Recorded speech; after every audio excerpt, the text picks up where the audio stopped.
صلی وسلم علی رسولہ الکریم اما بعد فاعوذ باللہ من الشیطان الرجیم بسم اللہ الرحمن الرحیم ولو انہم رضوا ما آتاہم اللہ ورسولہ وقالوا حسبنا اللہ سیؤتینا اللہ من فضلہ ورسولہ انا الی اللہ راغبون۔ اور اگر وہ اس چیز پر راضی ہو جاتے جو ان کو اللہ اور اس کے رسول نے دی اور کہتے کہ ہمیں اللہ کافی ہے، ان قریب اللہ اور اس کا رسول ہمیں اپنے فضل سے عطا فرمائیں گے اور ہم اللہ ہی کی طرف رغبت کرنے والے ہیں، تو یہ ان کے لیے بہتر ہوتا۔ اس آیہ مبارکہ کے اندر بڑے واضح طور پر یہ بیان کر دیا گیا کہ جو میرے آقا نبی اکرم صلی اللہ علیہ وسلم کی بارگاہ مقدسہ سے ان کو مال غنیمت ملا تھا، اگر وہ اسی پر راضی ہو جاتے تو وہ مال اگرچہ کم ہوتا لیکن اللہ اور اس کے رسول اس سے راضی ہو جاتے اور وہ یہ کہتے کہ ہمیں اللہ اور اس کا رسول کافی ہے، اور اللہ وحدہ لا شریک پھر ان کو اور عطا فرماتا ہے۔ اللہ تعالیٰ کی ذات بڑی بے نیاز ذات ہے، وہ دے کے بھی آزماتا ہے، وہ لے کے بھی آزماتا ہے۔ دینے کے بعد وہ تکبر اور غرور، اناد اور ان چیزوں کی طرف بندے کی رغبت کر دیتے ہیں۔ پیسہ ہو آکڑ نہ آئے، یہ کیسے ہو سکتا ہے؟ اختیار آئے فرعونیت نہ آئے، یہ کیسے ہو سکتا ہے؟ چپڑاسی کی بھی آکڑ جو ہے وہ اپنے مقام کے جی، تھانے دار کی آکڑ اپنی بکھرے ہے جی۔ جس طرح اختیار بڑھتا جائے گا، ہمارا تو جو ہے نا جی یہ کام ہی ایسا ہے، ہر رنگ نسل کے بندے سے ہم نے ملنا ہے، امیر سے بھی ملنا ہے، غریب سے بھی ملنا ہے، نوکر سے بھی ملنا ہے، افسر سے بھی ملنا ہے۔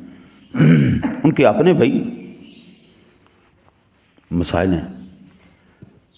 وہ پنجابی اپنا اردو کے کہاوت ہے، جب خدا حسن دیتا ہے نزاکت آ ہی جاتی ہے۔ فرعونیت کوئی سکھاتا نہیں، فرعونیت آ جاتی ہے۔ غداری کوئی سکھاتا نہیں، غداری آ جاتی ہے۔ البتہ اس آیت سے یہ معلوم ہوتا ہے کہ جو شخص دنیا کی لذت کی وجہ سے دنیا کو طلب کرتا ہے وہ انتہائی برا آدمی ہے۔ یہ طلب بھی بری ہے، وہ شخص بھی برا ہے۔ اور جو یہ طلب رکھ کے اللہ سے مانگے تو یہ پہلی سیڑھی ہے نفاق کی طرف، منافقت کی طرف۔ میری دنیا ہی سوکھی رہنی چاہیے، وہ آخرت ویکھی جائے گی، کی ہے ویکھی جائے، دنیا تے سوکھی رہنا، گڈی بنگلہ مکان سارا بہترین رہنا چاہیے، آخرت دیکھی جائے گی۔ اور جو شخص دنیا اس لیے طلب کرتا ہے کہ عبادات کی انجام دہی میں آسانی ہو، دین کی زیادہ اور مؤثر طریقے سے تبلیغ کر سکے، تو یہ انتہائی مستحسن بات ہے، انتہائی خوبصورت بات ہے۔ پیسہ مانگا لیکن دین کی سربلندی کے لیے، عبادات میں دل لگنے کے لیے۔ جس بندے کا پیٹ خالی ہو، جیب خالی ہو، وہ کیا عبادت کرے گا؟ کیا اس کا دل لگے گا؟ پیٹ خالی ہو، جیب خالی ہو، عبادت بھی سکون سے نہیں ہوتی، دماغ کہیں اور لگا ہوا ہوتا ہے۔ اور اگر وہ اس لیے طلب کرتا ہے یا اللہ سکون سے عبادت کر سکوں، اور مولا ہاتھ نہ پھیلاؤں، فقیر نہ بنتا پھروں، بھکاری نہ بن جاؤں، دنیا کا بھکاری نہ بنوں، تو یہ اچھی بات ہے۔ وہ اللہ کی ذات پر یقین رکھتے ہوئے دنیا اس لیے کما رہا ہے کہ عبادات اچھی ہو سکیں، انجام اچھا ہو سکے، دین میں آسانی ہو، تو بہت اچھی بات ہے، یہ بڑی اچھی بات ہے۔ حضرت امام راضی علیہ رحمہ نے ایک واقعہ نقل کیا ہے انتہائی خوبصورت، کہ حضرت عیسیٰ علیہ السلام گزر رہے تھے تو ایک جماعت بیٹھی ہوئی تھی، ایک گروپ بیٹھا ہوا تھا جو اللہ کا ذکر کر رہا تھا۔ حضرت عیسیٰ علیہ نبینا علیہ الصلوۃ والسلام ان کے پاس سے گزرے۔ جب آپ ان کے پاس پہنچے تو آپ نے فرمایا کیا بات ہے بھائی، اللہ کا ذکر کر رہے ہو، کیوں کر رہے ہو؟ اللہ کا ذکر کیوں کر رہے ہو، کیا وجہ ہے؟ انہوں نے عرض کی کہ اللہ کے نبی، ہمیں اللہ کے عذاب سے بڑا ڈر لگتا ہے، ہمارے اندر اتنی شکر نہیں ہم عذاب برداشت کر سکے، اس لیے اللہ تعالیٰ کے عذاب سے بچنے کے لیے ہم اللہ تعالیٰ کی عبادت کر رہے ہیں۔ فرمایا تمہاری نیت ٹھیک ہے، درست ہے، تمہاری نیت بالکل صحیح ہے، کرو عبادت۔ پھر آپ کا ایک جماعت سے گزر ہوا، وہ بھی اللہ کا ذکر کر رہی تھی. آپ نے ان سے پوچھا بھائی کس نے ترغیب دی تمہیں اللہ تعالیٰ کے ذکر پر؟ انہوں نے کہا کہ جناب بات یہ ہے، ہم نے آپ لوگوں سے ہی سنا ہے کہ اللہ کا ذکر کرنے سے ثواب ملتا ہے، جنت ملتی ہے، مقام ملتا ہے، تو ہم تو اس لیے اللہ کا ذکر کر رہے ہیں. تو آپ نے فرمایا بالکل ٹھیک ہے، تمہاری نیت بھی ٹھیک ہے، کرو عبادت کرو. پھر ایک تیسری قوم کے پاس سے گزرے، ان سے پوچھا بھئی کس وجہ سے تم عبادت کر رہے ہو؟ انہوں نے عرض کی یا نبی اللہ، ہم عذاب کے خوف سے ذکر نہیں کر رہے، ہمیں جہنم کا کوئی خوف نہیں، نہ ہمیں جنت کا کوئی شوق ہے. ہم ذکر اس لیے کر رہے ہیں، اس شوق سے کر رہے ہیں کہ محض لذت عبودیت کی وجہ سے اور عزت ربوبیت کی وجہ سے ذکر کر رہے ہیں، اور اپنے دل کو اس کی معرفت سے مشرف کرنے کے لیے اپنی زبان کو اس کی صفات قدسیہ کے الفاظ سے مکرم کرنے کے لیے اس کا ذکر کر رہے ہیں. حضرت عیسیٰ علیہ السلام نے فرمایا تم ہی حقیقت میں حق رسیدہ ہو. کیوں عبادت کر رہے ہیں جی؟ اظہار بندگی کے لیے اور رب کی عزت اور جلال کے لیے، اس کی بلندی کے لیے، سادہ لفظوں میں اللہ تعالیٰ کی رضا کے لیے. نہ ہمیں جہنم کا خوف ہے، نہ جنت کا شوق ہے. ہمیں تو صرف اتنا پتہ ہے ہم اس کے بندے ہیں اور وہ ہمارا رب ہے. اپنی ذلت کا اظہار کر رہے ہیں، اس کی عظمت کا اظہار کر رہے ہیں. آپ نے فرمایا یہ بات ہوئی نہیں. رب کی حضرت رابعہ بصریہ سے بھی ایسا ایک قول ہے. آپ فرماتی ہیں کہ نہ میں کبھی جہنم کے عذاب سے ڈر کے برائی سے روکتی ہوں، نہ جنت کے شوق میں عبادت کرتی ہوں. تو پھر کہا پھر کیوں کرتی ہو؟ کہا میں عبادت اس لیے کرتی ہوں کہ مجھ سے میرا اللہ راضی ہو جائے. مجھے نہ جہنم کا کوئی خوف ہے، نہ جنت کا کوئی شوق ہے. مجھے صرف ایک ہی بات چاہیے، میرا اللہ راضی ہو جائے. اس کی رضا کا ایک پرتو جنت ہے اور اس کے غضب اور جلال کا ایک پرتو جہنم ہے. اگر وہ ناراض ہو جائے کہاں کہاں سے عذاب دے گا بندہ تصور نہیں کر سکتا. اگر وہ راضی ہو جائے تو کہاں کہاں سے انعام عطا فرمائے گا بندہ تصور بھی نہیں کر سکتا. یہ اس کا احسان. اب پھر یہاں پر ایک بات یہ بھی یاد رکھنی چاہیے کہ اظہار عبودیت اور حصول رضا کے لیے عبادت ضرور کی جائے، لیکن اس کا یہ مطلب نہیں کہ اس حکایت میں وہ جو پہلے دو طبقے تھے وہ غلط ہیں. اس کا یہ مطلب نہیں. ٹھیک ہے، بندے اظہار بندگی کے لیے، بندے کی اپنی عاجزی کے لیے اور اللہ کی بلندی کے لیے یہ بات بھی ٹھیک ہے، لیکن جنہوں نے اللہ کے خوف سے ڈر کے عبادت کی کیا وہ غلط تھے؟ یہ جنہوں نے جنت کے شوق میں حصول ثواب کے لیے عبادت کی کیا وہ غلط تھے؟ حضرت یہ دونوں بھی ٹھیک تھے. کیوں؟ ہمیں قرآن پاک کے اندر اور حدیث مبارکہ کے اندر بے شمار ایسی آیات مقدسات ملتی ہیں جن میں اللہ تعالیٰ نے اپنے بندے کو جہنم کے عذاب سے ڈرایا ہے. حضور سرور دو عالم صلی اللہ علیہ وسلم نے جہنم کے عذاب کو بیان فرمایا ہے. ہزاروں احادیث، بے شمار آیات مقدسات، سینکڑوں آیات مقدسات اس بات پر دلالت کرتی ہیں کہ جو اللہ تعالیٰ کے عذاب کو نہیں سمجھتا تو اللہ تعالیٰ اس کو جہنم کے اندر سڑائے گا. اس کی حدود کو نہیں مانتا اللہ تعالیٰ اس کو جہنم کا عذاب دے گا.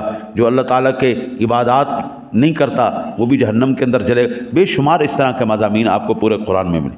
تو اگر کوئی اللہ کے عذاب سے ڈرتے ہوئے، جہنم سے ڈرتے ہوئے اللہ کی عبادت کرتا ہے تو تب وہ بھی ٹھیک ہے، کیونکہ ہمیں قرآن و حدیث میں وہ بھی مضمون ملتا ہے. اور اگر کوئی جنت کے شوق میں عبادت کرتا ہے تو وہ بھی بالکل ٹھیک ہے، کیونکہ قرآن کی سینکڑوں آیات اور حضور کی ہزاروں احادیث ہمیں اس بات پر بھی دلالت کرتی ہیں کہ جنت کے شوق میں بھی عبادت کرنی چاہیے. حضور نے خود ترغیب دلوائی.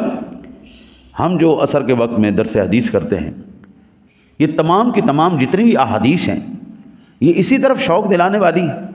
بھئی یہ آیات مقدسات پڑھو گے تو اتنا ثواب ہوگا، جنت میں یہ مقام ملے گا، یہ وظیفہ کر لو گے تو یہ ثواب ملے گا، یہ تمہیں جو ہے اللہ اجر عطا فرمائے گا جنت میں. اب جیسے ہم نے یہ بے شمار مرتبہ حدیث سنیے کہ اگر کوئی بندہ سبحان اللہ کہتا ہے ہاں جی تو اس کی فضیلت کیا ہے؟ جنت میں ایک اس کے لیے درخت لگ جائے گا.